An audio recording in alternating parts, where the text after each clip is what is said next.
Part 2 of my reading on Buber's Good and Evil.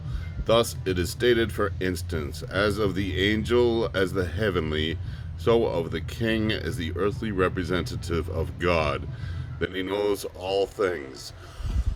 But where it is said of him that he discerns the good and the evil, this refers specifically to the knowledge of the right and the wrong, the guilty and the innocent, which the earthly judge, like the heavenly who rules over the nations, receives from his divine commissioner, so that he may give it practical realization.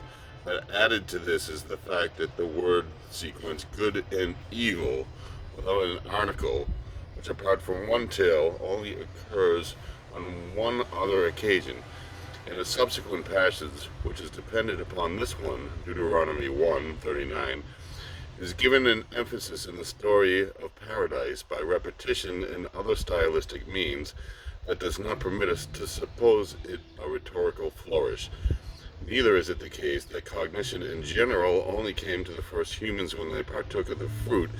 It is not before a creature without knowledge that, even before the creation of the woman, God brings the beasts that he may give them their appointed names, but before the bearer of his own breath, the being upon whom at the very hour of creation he had manifestly bestowed the abundance of knowledge contained in speech, of which that being is now the master.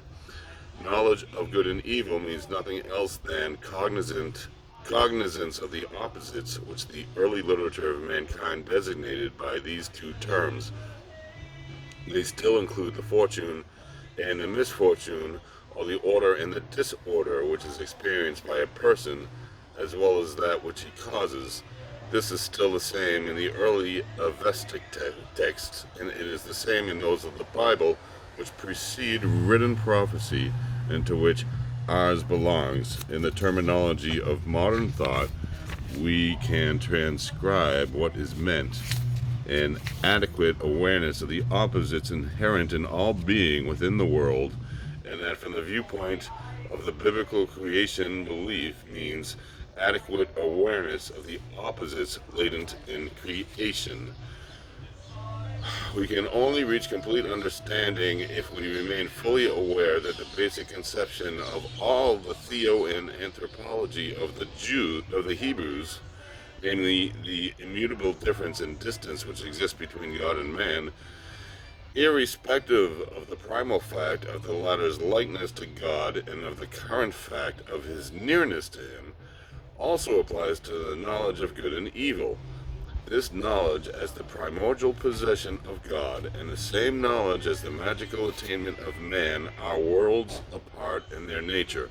God knows the opposites of being, which stems from his own act of creation.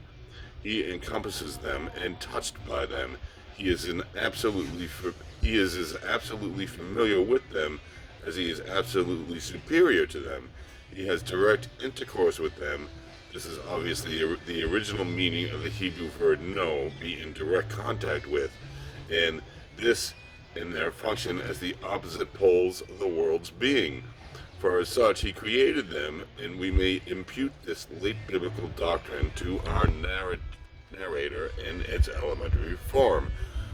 Thus, he who is above all opposites has intercourse with the opposites of good and evil that are of his own making, and something of this, his primordial familiarity with them, he appears, as can be gathered from the words of one of us, who have bestowed upon the sons of God by virtue of their share in the work of creation.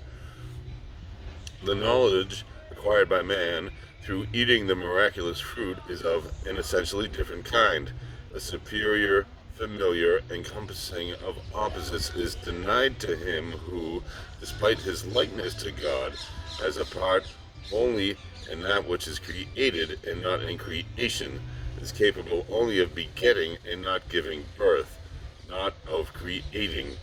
Good and evil, the yes position and the no position of existence, enter into his living cognizance, but in him they can never be temporarily coexistent.